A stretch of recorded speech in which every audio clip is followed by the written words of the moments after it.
नमस्कार। शुरुआत अच्छी खबर से करते हैं। 2021 में जिसने देश को सबसे ज्यादा डराया, जिसके खौफ से इंसान सहमा हुआ है, उस जानलेवा वायरस को शिकस्त मिलनी शुरू हो चुकी है। देश में कोरोना महामारी को लेकर अच्छी खबर है। लगातार 10 हफ्तों तक बढ़ने के बाद पिछले 2 हफ्ते से कोरोना के नए मामले घटने लगे हैं। पिछले 7 दिनों में नए मरीजों में 3.8% कमी आई है। देश के 6 राज्यों में कोरोना के केस लगातार कम हो रहे हैं। 24 घंटे के दौरान जितने मामले आए उनमें से 77% मामले 10 राज्यों से हैं। कोरोना मरीजों का रिकवरी रेट भी लगातार बढ़ रहा है। आंकड़े बता रहे हैं कि देश एकजुट होकर कोरोना से जंग जीत रहा है, लेकिन दुनिया में एक और जंग लड़ी जा रही है जो हर बीतते दिन के साथ भीषण हो रही है। बात इजराइल और फिलिस्तीन की कर रहे हैं, जिसने नया मोड़ ले लिया है। इजराइल ने अमेरिका की भी बात मानने से इनकार कर दिया है, तो लेबनान ने भी इजराइल पर रॉकेट दाग दिए। सवाल यह है कि क्या हमास और हिजबुल्लाह एक हो चुके हैं? क्या मिडिल ईस्ट की जंग महायुद्ध का ट्रेलर है? इजराइल और फिलिस्तीन के लिए अगले 48 घंटे क्यों अहम है, इस रिपोर्ट में देखिए।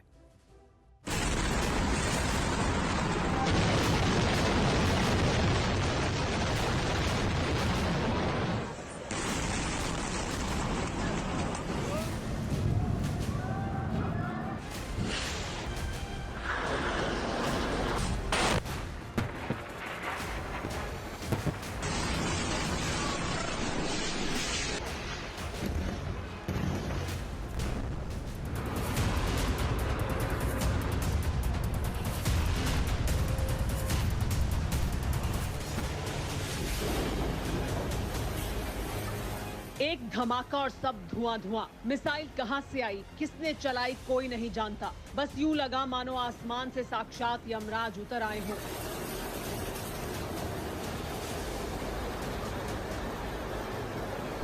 दस दिन से यही हो रहा है। गाजा से लेकर तल अवीव तक के बाशिंदों की नजर आसमान पर टकटकी लगाए रहती है। सायरन की आवाज सुनते ही लोग महफूज ठिकानों की तरफ दौड़ने लगते हैं और फिर अगले ही पल तबाही का मंजर साक्षात होता है।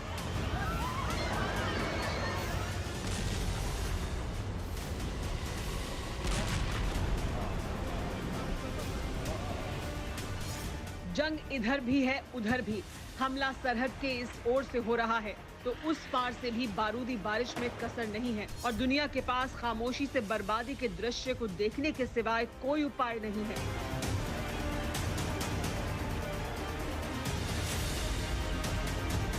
और हो भी कैसे सकता है? इजराइल ने साफ कह दिया है कि वो हमास का सत्यानाश करके ही दम लेगा।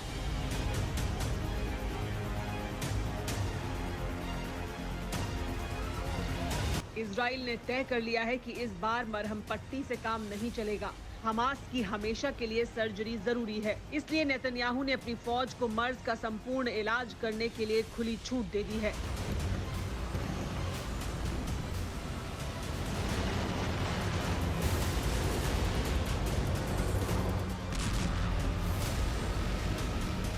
इजरायली फौज गाजा में हमास के ठिकानों पर 10 दिन से इस कदर बारूद बरसा रही है, जिसकी तस्वीरें देखकर दुनिया हलकान हुई जा रही है।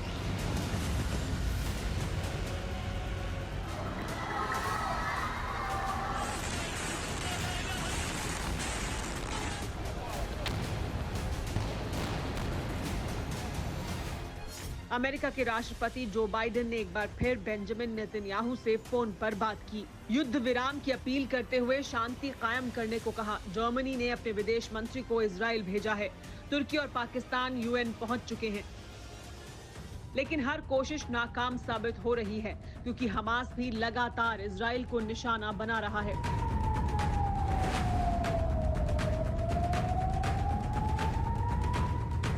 इजराइल का दावा है कि हमास अब तक 4000 से ज्यादा रॉकेट उसके शहरों पर दाग चुका है। हमास की तरफ से मिसाइलें भी फायर की जा रही हैं। इन मिसाइलों की रेंज 250 किलोमीटर तक है। नेतन्याहू ने दुनिया के तमाम डिप्लोमेट के सामने अपना पक्ष रखा, जिसमें बताया कि कैसे हमास ने गाजा के हर इलाके में जमीन के नीचे हथियारों का शहर बसाया हुआ है। भले ही इल्जाम लगाती रहे, लेकिन इजराइल ने किसी के आगे भी झुकने से इनकार करते हुए साफ कर दिया है कि वो एक मिसाइल के बदले 10 मिसाइल दागेगा, और ऐसा हो भी रहा है। हमास ने इजराइल में हजारों रॉकेट दागे हैं। सुबह होते ही गाजा सिटी के देयर अल बलाह और खान यूनुस शहर धमाकों से गूंज उठे।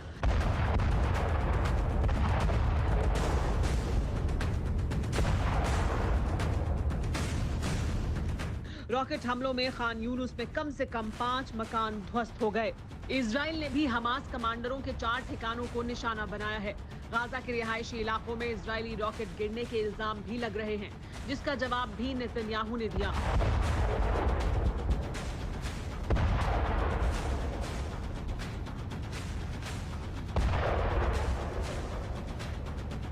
यानी साफ है कि मिडिल ईस्ट में ये जो अब हो रहा है, इसके जल्दी थमने के आसार नहीं हैं। इस बीच जंग का दायरा बढ़ चुका है। हमास के समर्थन में लेबनान ने भी बारूद बरसाना शुरू कर दिया है।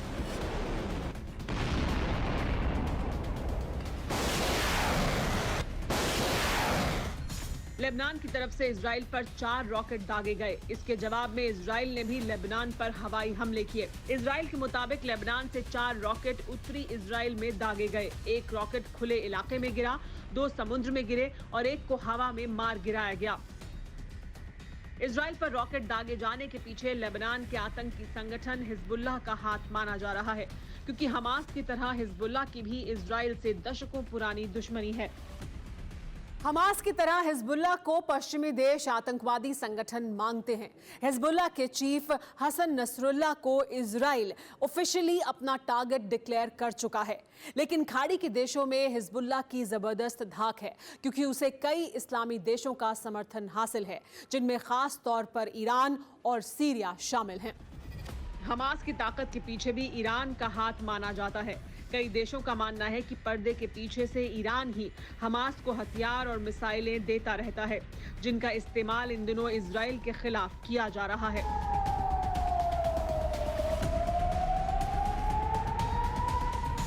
हमास की तरह हिजबुल्लाह 1982 में इजराइल के लेबनान पर हमले के बाद वजूद में आया और तभी से इस संगठन की हरकतों से दुनिया तंग होने लगी थी।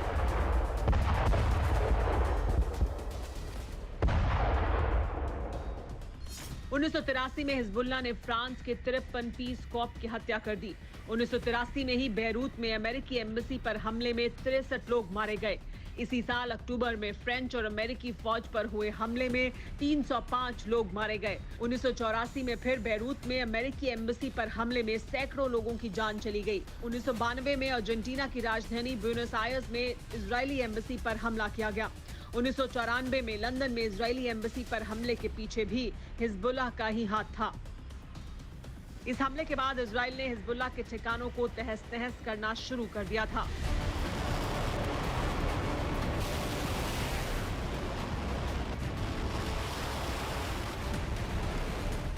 इजरायली हमले में हिजबुल्लाह चीफ के मारे जाने के बाद सैयद नसरुल्लाह को कमान मिली। लेबनान ही नहीं, गल्फ कंट्री में मौजूद जितने भी गुरिल्ला संगठन हैं, सभी को हथियार और बारूद हिजबुल्लाह मुहैया कराता है। हिजबुल्लाह को इसके लिए ईरान से सीधी फंडिंग मिलती है। लेबनान में लेबनान की सेना से ज्यादा हिजबुल्लाह के पास हथियार और बारूद हैं। इसी वजह से बड़ा सवाल यह है कि क्या हमास के साथ साथ हिजबुल्लाह भी इजराइल के निशाने पर रहेगा। इजराइल पहले भी कई बार ऐसा कर चुका है। हिजबुल्लाह के कई कमांडरों का खात्मा कर चुका है। इसीलिए अगर हमास और हिजबुल्लाह के साथ आने के हालात में इजराइल दोनों जगह मिसाइलें दागने से चूकेगा नहीं।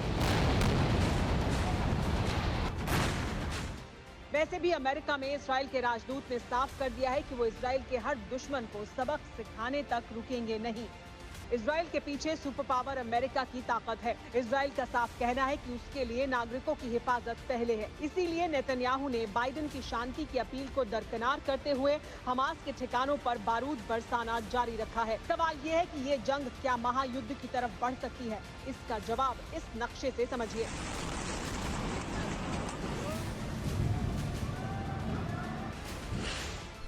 इजराइल के पश्चिमी कोने पर जमीन की जो पट्टी है वो गाजा है, जबकि पूरब की तरफ वेस्ट बैंक का इलाका है। वेस्ट बैंक ही फिलिस्तीन कहलाता है, जो अक्सर शांत रहता है, जबकि गाजा पर हमास का कब्जा है। इसीलिए इजराइल यहाँ बारूद बरसाता रहता है। वेस्ट बैंक और इजराइल की सरहद पर यरूशलेम है।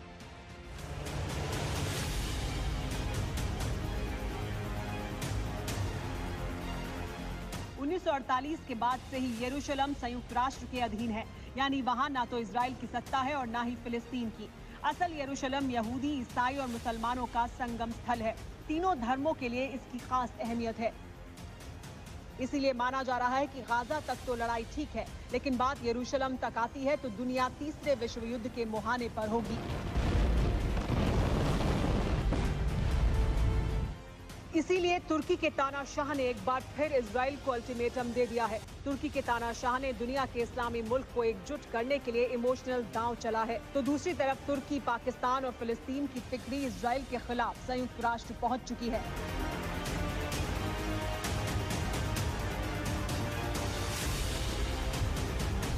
गाजा में जंग को लेकर 27 मई को यूएन राइट काउंसिल का स्पेशल सेशन बुलाया गया है, जिसमें इजराइल और हमास के बीच सीजफायर कराने पर चर्चा हो सकती है। 27 मई आने में एक हफ्ते का वक्त है और जिस तरह से इजराइल गाजा में बारूद बरसा रहा है, उससे तो हफ्ते भर में पूरा शहर तबाह हो सकता है। तो दूसरी तरफ हमास के साथ हिजबुल्लाह का गठबंधन नजर आने लगा है, उससे युद्ध के भीषण अंजाम तक पहुंचने की आशंका है।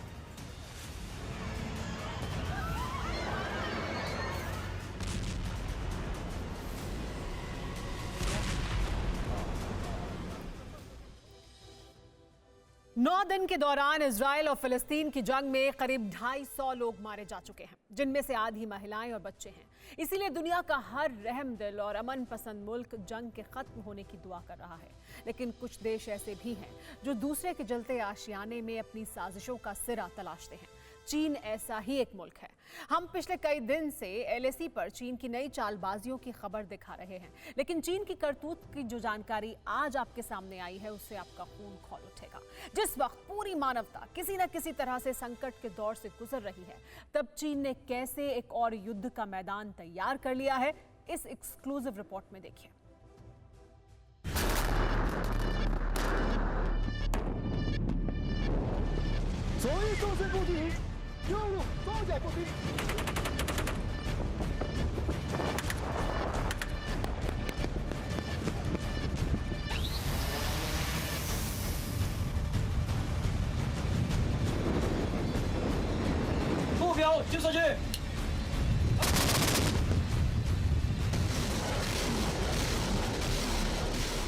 फिर वहीं तोप से बारूद उड़ाना, वैसे ही उछल कूद मचाना और मिसाइलों से बारूदी तमाशा दिखाना।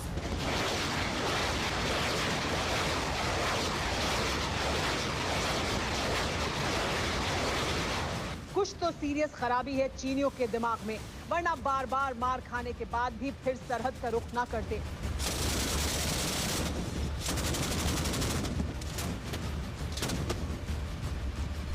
एलएसी से महज 70 से 100 किलोमीटर के फासले पर चीन ने हथियारों का जखीरा जमा करना शुरू कर दिया है। सवाल यह है कि क्या फिर कोई नापाक मंसूबा तो नहीं है?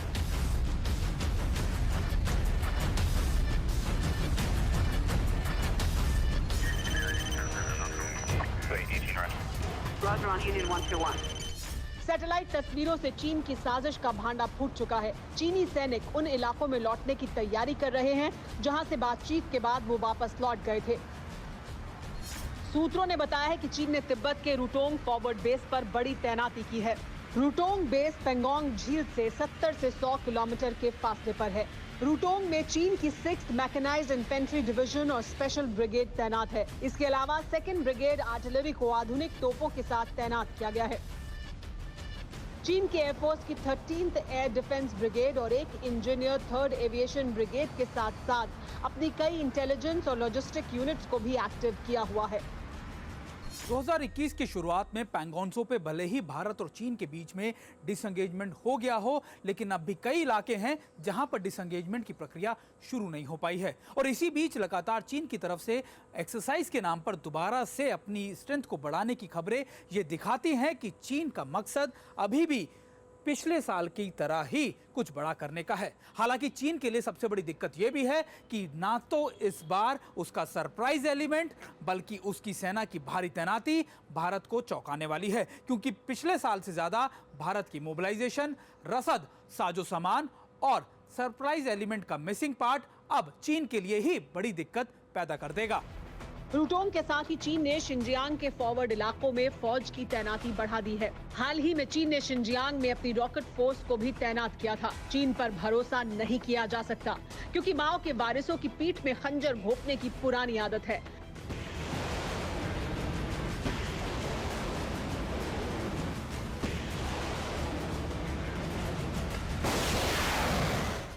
हालांकि चीन की तरफ से अभी तक कोई उकसाने वाली हरकत नहीं की गई है, लेकिन हमारे जांबाज चीनियों का हर नापाक मंसूबा नाकाम करने के लिए मुस्तैद हैं।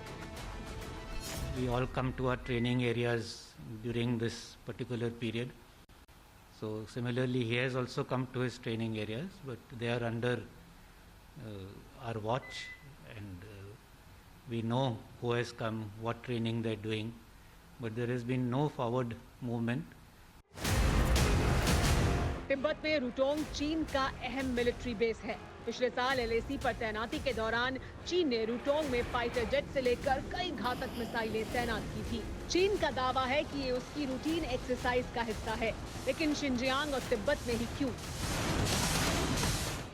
चीन की फौज की 5 थिएटर कमांड हैं। इनमें वेस्टर्न थिएटर कमांड सबसे बड़ी है।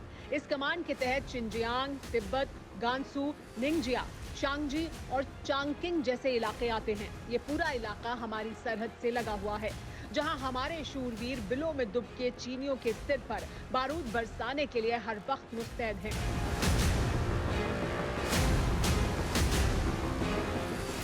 तीन 3,488 किलोमीटर लंबी LAC का जिम्मा PLA की वेस्टर्न थिएटर कमांड के पास है।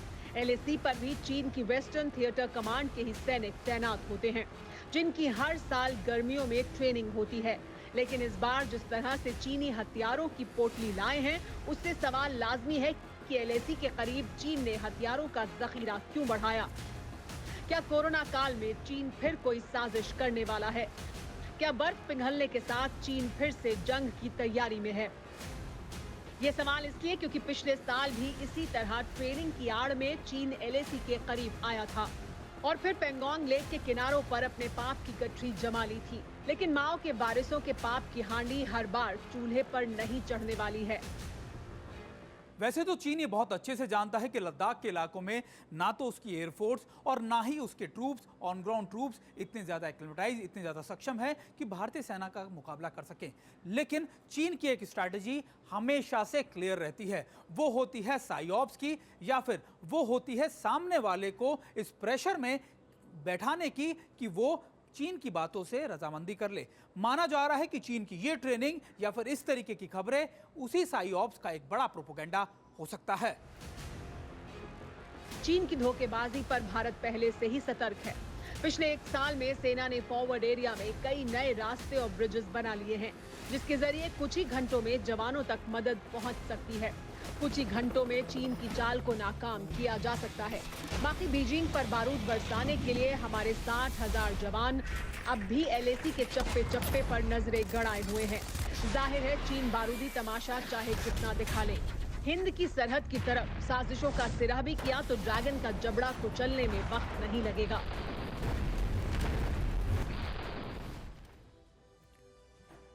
चीन हमारा पड़ोसी है और पड़ोसी को बदला नहीं जा सकता, लेकिन सुधारा जा सकता है, जिसके लिए हमारे जवान सरहद पर मुस्तैद हैं। लेकिन हमें भी सुधरना होगा, क्योंकि चाइनीज वायरस से संपूर्ण मुक्ति पाने के लिए ये जरूरी है। हम ये क्यों कह रहे हैं, आइए बताते हैं। कोरोना से बचने के लिए मास्क जरूरी है, ये सब जानते हैं।